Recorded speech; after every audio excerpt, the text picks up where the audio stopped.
May mga lalaki talaga na niloloko ang kanilang asawa sa pamamagitan ng paghahanap ng ibang babae o sikretong nakikipagkita para gawin ang isang masayang bagay na hindi nila alam ay masama. Meron din namang mga babae na pumapatol na sa may mga asawa. Ikaw, naranasan mo na bang lokohin ka ng iyong taong minamahal? Ang katahimikan sa loob ng mansyon ng mga De Villa ay may sariling bigat. Isang uri ng katahimikan na hindi nagpapahiwatig ng kapayapaan, kundi ng kawalan. Para kay Daniela, ang bawat sulok ng malawak na bahay na yon ay isang paalala ng unti-unting pagkalamat ng pundasyon ng kanyang pamilya. 25 taon na silang kasal ni Samuel. Sa paningin ng iba, sila ang perpektong mag-asawa. Matagumpay sa negosyo. May isang matalino at gwapong anak na si Andrew. At nakatira sa isang bahay na simbolo ng kanilang pinaghirapan. Ngunit sa likod ng nakapinid na pinto at nagtataasang pader, ang init ng kanilang pagmamahalan ay matagal nang napalitan ng maginaw na agwat. Si Samuel ay palaging abala sa trabaho, o iyon ang palagi niyang sinasabi. Ang kanilang mga pag-uusap ay naging transaksyonal na lamang, tungkol sa bayarin, sa schedule ni Andrew, sa mga social function na kailangan nilang daluhan. Ang mga hapunan nila ay madalas na ginugugol sa harap ng telebisyon o sa kani-kanilang mga telepono. Ang pagkain ay lumalamig sa plato, kasabay ng kanilang pagsasama. Nakatayo si Daniela sa tabi ng malaking bintanang salamin sa kabilang sala. Hawak ang isang tasa ng kape na kanina pa lumamig. Tanaw niya sa hardin na minsan ay puno ng tawanan at sigla noong bata pa si Andrew. Ngayon, ang hardin ay metikulosong inaalagaan ng hardinero. Perpekto ngunit walang buhay, katulad ng kanyang buhay. Ma, okay ka lang? Napalingon si Daniela. Nakatayo roon si Andrew, ang kanyang nag-iisang anak, ang kanyang kanlungan. Sa edad na 23, nagtapos na ito ng business administration at nagsisimula ng tumulong sa kumpanya ng ama. Sa kanyang tangkad at tindig, isang mas batang bersyon ito ni Samuel. Ngunit ang mga mata nito ay sa kanya, malalim at puno ng pag-aalala. Pilit nang umiti si Daniela. Okay lang ako, anak. Iniisip ko lang kung ano ang ihahanda para sa family dinner bukas. Darating ang tita Marites mo. Alam mo naman yun. Napangiwi si Andrew. Si tita Marites na naman. Siguraduhin maganda ang mga kubyertos at plato. Ma, baka kung ano na naman ang masabi. Sabay silang mahinang natawa. Isang panandali ang pagtaka sa bigat na kanilang nararamdaman. Si Marites ang nakatatandang kapatid ni Samuel, ang reyna ng mga mapanuring mata at matatalas na komento. Ang tingin nito sa mga tao ay nakabase sa laman ng kanilang bank account. Dahil si Daniela ay nagmula sa isang simpleng pamilya, hindi ito kailanman naging sapat sa paningin ng kanyang hipag, kahit pag-aano karangyahang buhay na ibinigay sa kanya ni Samuel. Hayaan mo ng tita mo, sabi ni Daniela. Inahaplos ang braso ng anak. Ang mahalaga, magkakasama tayo. Darating ba si Samantha? Sa pagbanggit ng pangalan ni Samantha, tila nagliwanag ang buong mukha ni Andrew. Si Samantha ang nobya nito sa loob ng 3 taon. Isang maganda at tila mabait na dalaga mula sa isang respetadong pamilya. Para kay Daniela, si Samantha na sana ang perpektong karagdagan sa kanilang pamilya. Oo naman, ma. Excited na nga siyang matikman ulit yung kare-kare mo. Sabi niya, walang tatalo sa luto mo. Isang tunay na ngiti ang sumilay sa labi ni Daniela. Talaga? Sige, pagluluto ko siya ng paborito niya. Sa mga sandaling iyon, naramdaman ni Daniela na may pag-asa pa. Baka sakaling ang pag-ibig ni na Andrew at Samantha ang maging pandikit na muling bubuo sa kanilang nasisirang pamilya. Baka sakaling ang sigla ng mga bata ay mahawahan sila ni Samuel. Ngunit may isang munting tinig sa likod ng kanyang isipan. Isang anino ng pagdududa na pilit niyang isinasantabi. Ang mga gabing huli nang umuwi si Samuel. Ang amoy ng pabango ng babae na hindi sa kanya. Ang biglaang pagiging sikreto nito sa telepono. Mga maliliit na bagay na kapag pinagsama-sama ay bumubuo ng isang nakakabahalang larawan. Security lang, Han, sabi ni Samuel noong isang taon nang magpakabit ito ng mga CCTV camera sa buong paligid ng bahay. Para sa kaligtasan natin. Noon, napanatag si Daniela. Ngayon, habang papalapit ang gabi at wala pa ring Samuel na umuwi, ang mga kamerang iyon ay tila mga matang nagbabantay. Hindi para sa mga magnanakaw sa labas, kundi para sa isang traidor sa loob. Dumating ang family dinner. Ang mahabang mesa na gawa sa Nara ay napupuno ng masarap na pagkain na si Daniela mismo ang naghanda. Ang mga plato ay kumikinang. Ang mga kubyertos ay nakalinya ng perpekto. Lahat nakaayos para sa mapanuring mata ni Tita Marites. Unang dumating si Andrew, kasama si Samantha. Gaya ng dati, magalang itong humalik sa pisngi ni Daniela. Tita, ang bango po ng niluluto nyo. Lalo na po yung kare-kare. Nakangiting sabi ni Samantha. Ang ngiti nito ay kasing tamis ng leche flan na nakahain sa mesa. Salamat, Iha. Ginawa ko yan para sa'yo. Sagot ni Daniela. Pinipiga ang kamay ng dalaga. Tamang-tama lang ang dating nyo. Ilang sandali pa ay dumating na rin si Marites kasama ang kanyang asawa at 2 anak na babae. Nakapwa-abala sa kanilang mga telepono. Agad inilibot ni Marites ang kanyang mga mata sa buong kabahayan. Tila isang inspektor na naghahanap ng anumang depekto. Magandang gabi, Daniela. Bati nito. Ang tono ay formal at malamig. Si Samuel, nasaan? As usual, late na naman siguro sa sarili niyang bahay. Papunta na raw, ate. May tinapos lang na mahalagang meeting. Pagsisinungaling ni Daniela, kahit alam niyang kanina pa dapat tapos ang trabaho ng asawa. Umupo sila sa sala habang hinihintay si Samuel. Pinuri ni Marites ang bagong alahas ni Samantha, ang mga bagong sapatos ng kanyang mga anak, at ang bagong kotse ng kanyang asawa.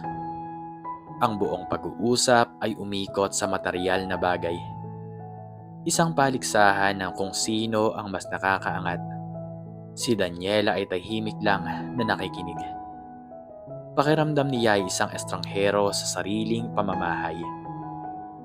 Nang sa wakas ay dumating si Samuel, dala niya ang aura ng kapangyarihan at tagumpay. Bumalik siya sa pisngi ni Daniela. Isang halik na walang init para lamang sa palabas at masiglang binati ang kanyang kapatid. Pasensya na, na-traffic ako. Palusot niya. Traffic? O baka may iba kang pinagkakaabalahan? Pabirong tukso ni Marites na sinundan ng tawa. Hindi natawa si Daniela.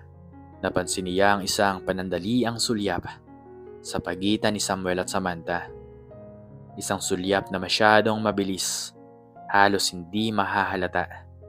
Ngunit para kay Daniela, sapat na yon para muling kumalam ang kanyang sikmura. Habang kumakain, ang usapan ay napunta sa negosyo. Buong pagmamalaking ibinida ni Samuel ang kanyang mga bagong proyekto. "Talaga kuya, ang galing mo talaga," sabi ni Marites. "Ikaw na talagang pinakamagaling sa pamilya natin. Kaya dapat lang na alagaan ka ng mabuti. Daniela, siguraduhin mong hindi na-stress ang asawa mo ha. Importante yan." Tumango lang si Daniela. Ang pagkain ay tila buhangin sa kanyang lalamunan. Napansin niyang nauuhaw si Samuel at walang laman ang baso nito. Kukunin na sana niya ang pitsyel nang biglang tumayo si Samantha. "Ako na po, tito." Alok nito. Kinuha ang pitsyel at magiliw na sinalina ng baso ni Samuel. "Baka po mapagod si Tita Daniela. Kanina pa po siyang naghahanda." "Napakaswerte mo talaga sa magiging manugang mo, Daniela," komento ng asawa ni Marites. "Oo nga," sang-ayon ni Marites. "Masipag at maalaga. Mana sa pamilya nila. Hindi tulad ng iba dyan." Isang panutsyada na direktang tumama kay Daniela. Ngumiti lamang siya ng pilit, ngunit ang kanyang mga mata ay nakatutok sa kamay ni Samantha na bahagyang dumantay sa balikat ni Samuel habang inilalapag ang pitsyel. Isang kilos na tila inosente, ngunit sa mata ng isang asawang nagdududa, ito ay isang deklarasyon. Pagkatapos ng hapunan, nagkayayaan sa hardin para magkape.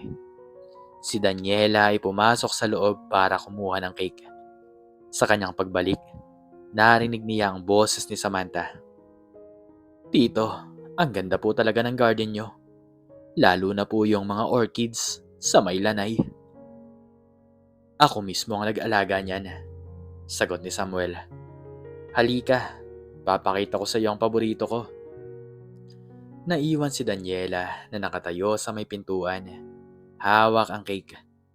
Nakita niya sina Andrew at Marites na masayang nag-uusap.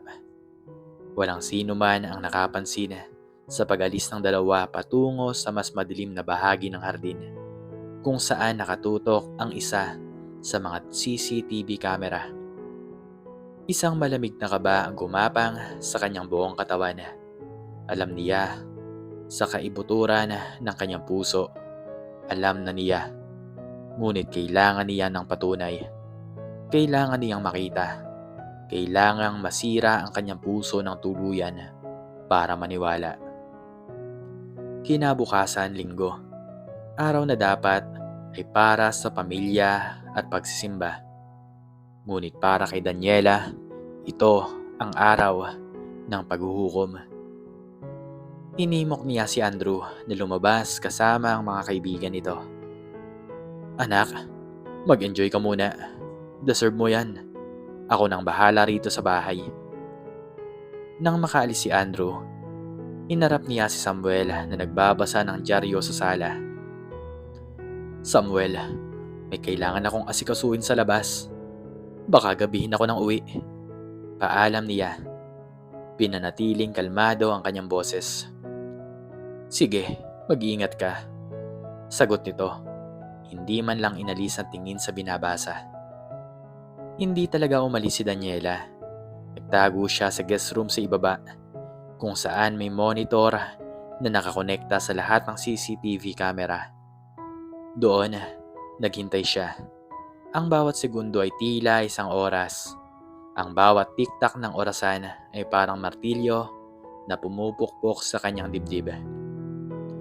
Bandang 3:00 ng hapon, may kumatok sa pinto. Sinilip niya sa monitor.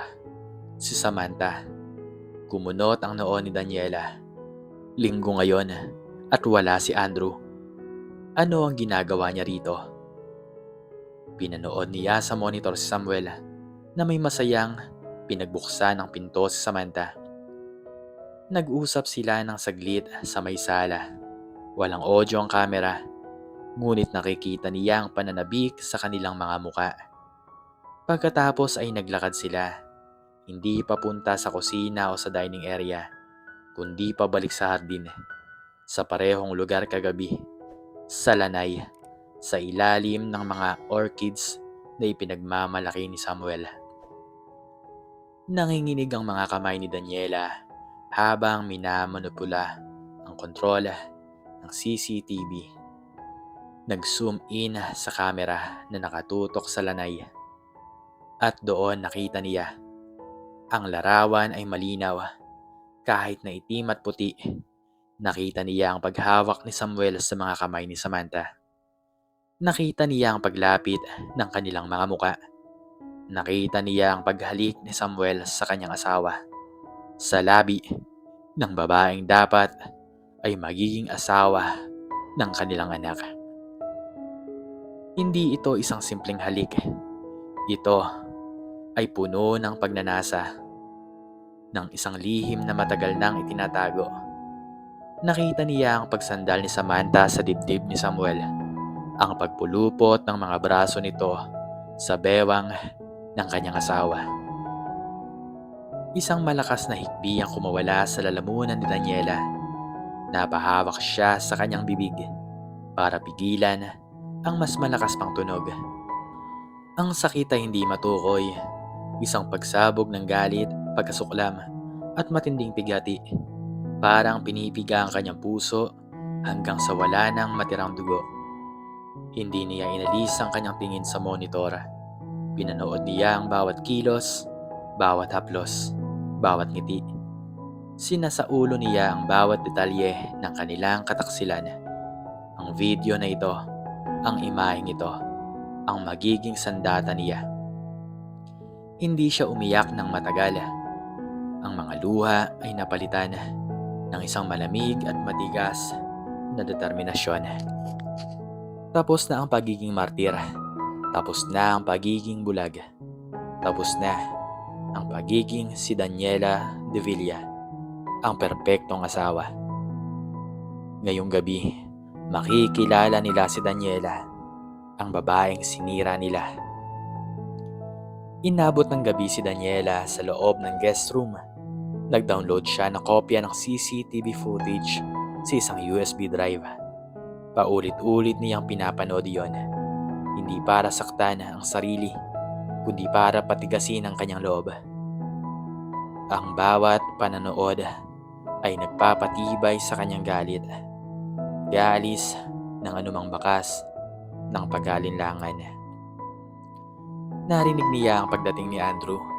Maya-maya, narinig niya ang pag-alis ni Samantha. At sa wakas, narinig niya ang mga yabag ni Samuel paakyat sa kanilang kwarto. Lumabas siya ng guest room at umakyat. Naabutan niya si Samuel na nagbibihis. "Saan ka naman galing? Gabi na." Tanong nito. Ang boses ay kasywal. "May inasikaso lang." Sagot ni Daniela. Ang boses ay walang emosyon. "Samuel, kailangan natin mag-usap. Tawagin mo si Andrew ngayon na." Nakita ni Samuel ang kakaibang kislap sa mga mata ng asawa. "Bakit? May problema ba?" "Basta, tawagin mo siya." Diin ni Daniela. Bumaba sila sa sala. Tiningnan ni Daniela ang kabuuan ng lugar. Ang mga mamahaling muebles, ang mga painting sa dingding, ang mga family picture sa ibabaw ng piano. Lahat ay isang malaking kasinungalingan. Dumating si Andrew, nagtataka. "Ma? Pa? Anong meron?" Pinaupo sila ni Daniela sa sofa. Tumayo siya sa kanilang harapan. Tila isang hukom na handa nang magbaba ng hatol. "May gusto akong ipakita sa'yo," sabi niya. Ang boses ay tumatagos sa buto. Isinaksak niya ang USB drive sa smart TV. Ilang pindot lang sa remote at ang malaking screen ay nagpakita ng imahe mula sa CCTV, ang lanay. "Ma, ano to?" tanong ni Andrew, tila nalilito. Hindi sumagot si Daniela. Pinindot niya ang play. Nagsimula ang video, walang tunog. Napanood nila ang pagdating ni Samuel at Samantha sa lanay. Sa una, naguguluhan pa si Andrew. "Si Sam? Anong ginagawa niya dyan? kasama si Papa. At pagkatapos nangyari, ang paghawak ng kamay, ang paglapit ng mga muka, ang halik. Isang nakakabinging katahimikan ang bumalot sa sala. Tila huminto ang pag-iikot ng mundo. Si Andrew ay napako sa kanyang kinauupuan. Ang kanyang mukha ay nagpapakita ng sunod-sunod na emosyon. Pagkalito, hindi paniniwala, at sa huli, isang masakit na pagkaunawa. Si Samuel naman ay namutla. Ang kanyang bibig ay bahagyang nakabuka, ngunit walang salitang lumalabas. Tumingin siya kay Daniela.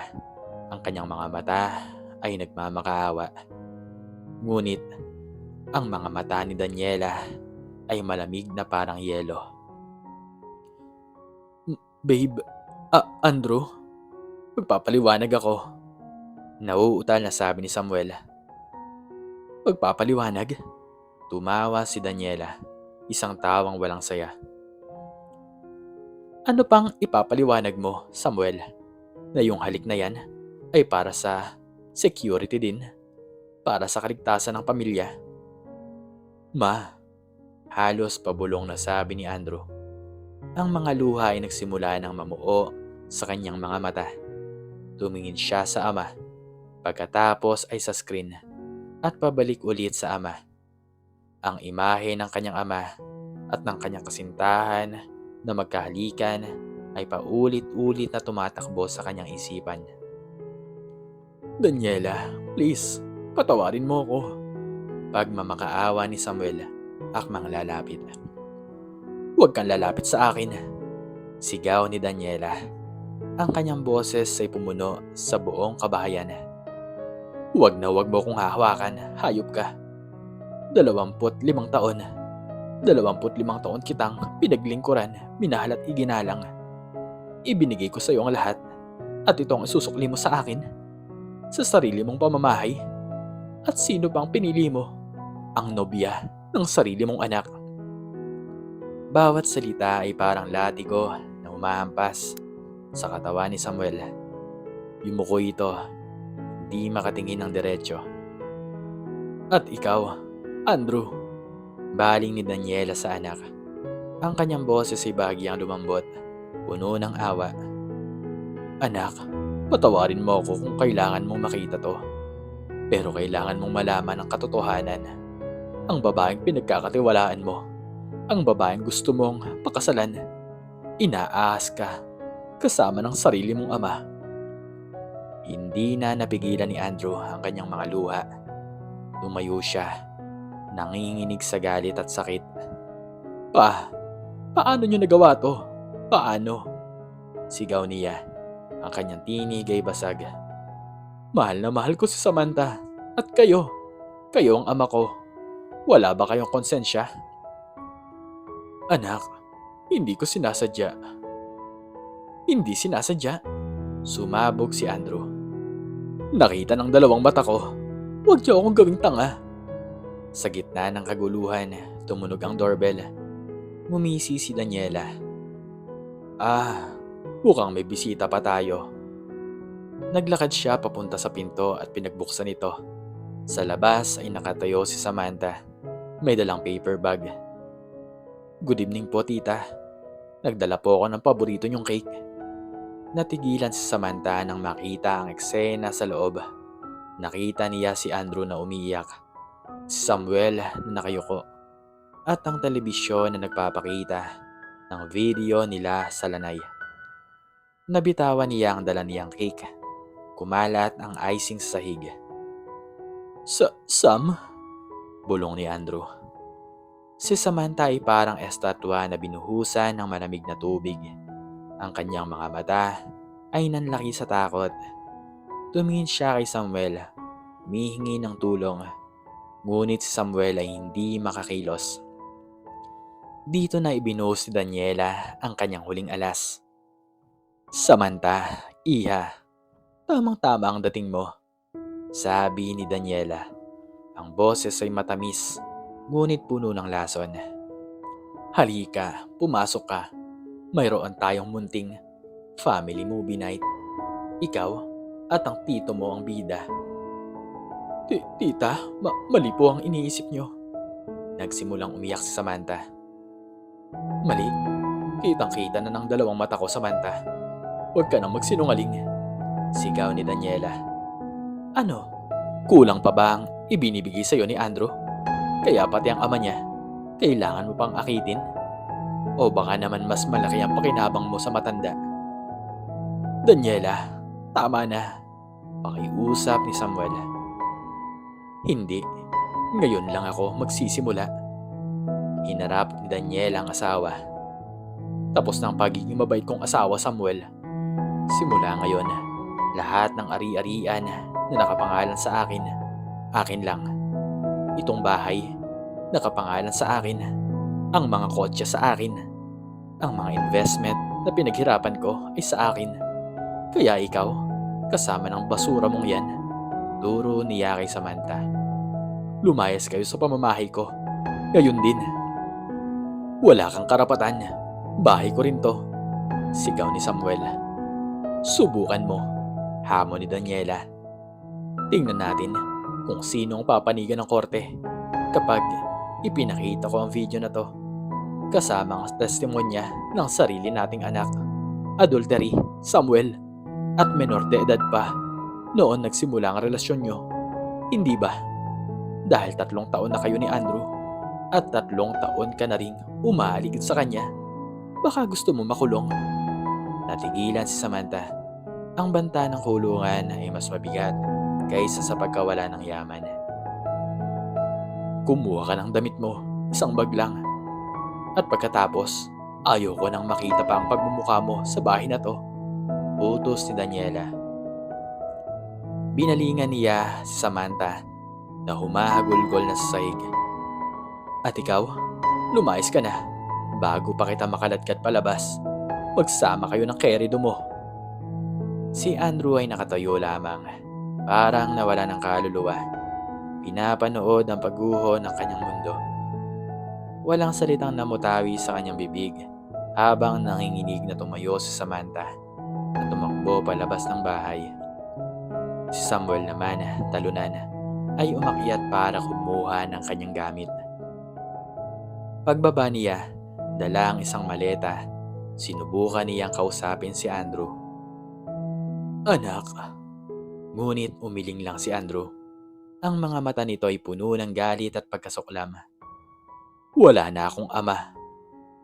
Iyon ang mga huling salitang narinig ni Samuel bago siya tuluyang lumabas ng pinto. Kasunod ang malakas na pagsara nito ni Daniela. Sa loob ng mansyon, ang naiwan ay ang nakakabinging katahimikan at ang 3 taong basag ang puso. Ang palabas ay tapos na, ang kortina ay nagsara na, at ang pamilya De Villa ay tuluyan ng winasak. Ang mga sumunod na araw ay isang malaking dagok para sa kanila. Ang balita ay kumalat na parang apoy sa kanilang mga kamag-anak at kakilala. Gaya ng inaasahan, si Tita Marites ang nanguna sa paghusga. Nako, Daniela, bakit mo naman ginawa yun? Sabi nito sa telepono. Sana inayos nyo na lang ng pribado. Ngayon, kahiya-hiya ang pamilya natin. Paano ng negosyo ni Samuel? Paano ng apelyido natin? Apelyido nyo, ate. Hindi ko na problema yan. At kung mas nag-aalala ka sa negosyo kaysa sa kataksilan na ginawa ng kapatid mo sa akin at sa pamangkin mo, marami yang sinasabi tungkol sa'yo. Malamig na sagot ni Daniela at ibinaba niya ang telepono. Natuklasan ng mga magulang ni Samantha ang nangyari. Ang pamilya nila na kilala sa kanilang reputasyon ay hindi matanggap ang kahihiyan. Sinugod nila ang bahay ni Daniela, hindi para humingi ng tawad, kundi para isisi sa kanyang lahat. Kung hindi mo sila ipinahiya, hindi sana magkakaganito, sigaw ng ina ni Samantha. Ngunit hindi na natinag si Daniela. Ipinakita niya sa kanilang video. Ito ba ang sinasabi niyong hindi dapat ikahiya? Ang anak niyo? Nilandi ang ama ng nobyo niya? Baka gusto niyong ipadala ko ito sa lahat ng kakilala niyo. Walang nagawa ang mag-asawa kundi umalis na puno ng galit at kahiyan. Ang kanilang puot na ibinaling nila kay Samuel para linisin ang pangalan ng kanilang pamilya. Nagsampa sila ng kasong acts of lasciviousness at corruption of minor laban kay Samuel. Dapat mapatunayang nagsimula ang relasyon ng dalawa noong 17 pa lamang si Samantha.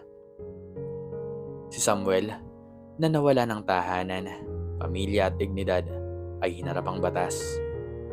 Ang dating makapangyarihang negosyante ay naging isang akusado. Walang tumutulong sa kanya. Maging si Marites ay dumistansya, takot na madamay ang kanilang pangalan. Sa huli, napatunayang may sala si Samuel at hinatulan ng pagkakabilanggo. Ang kanyang imperyo ay unti-unting gumuho. Samantalang si Samantha ay hindi kinaya ang bigat ng eskandalo. Ang dating prinsesa na hinahangaan ng lahat ay naging tampulan ng tsismis at pangungutya. Itinakwil siya ng kanyang mga kaibigan.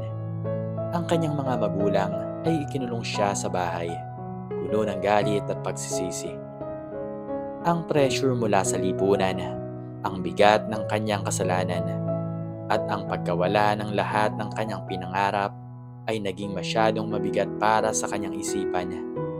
Unti-unti, nagsimula siyang magpakita ng mga senyales ng pagkasira ng bait.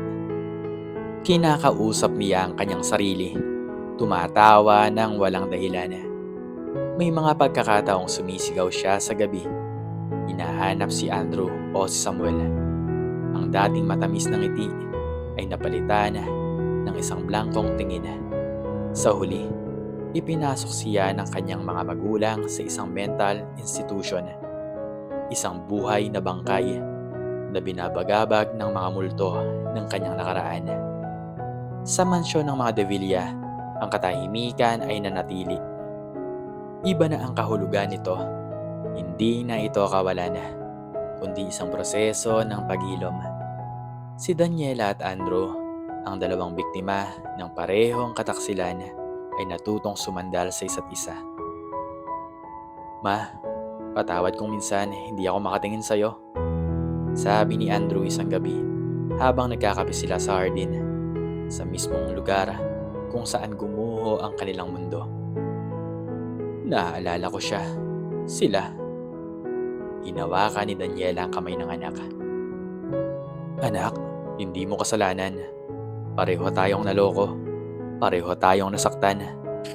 Ang mahalaga, magkasama tayo ngayon. Tayo ang bubuo muli sa pamilya natin. Tayong dalawa. Ibininta ni Daniela ang malaking bahay, kasama ang lahat ng mapapait na alaala nito.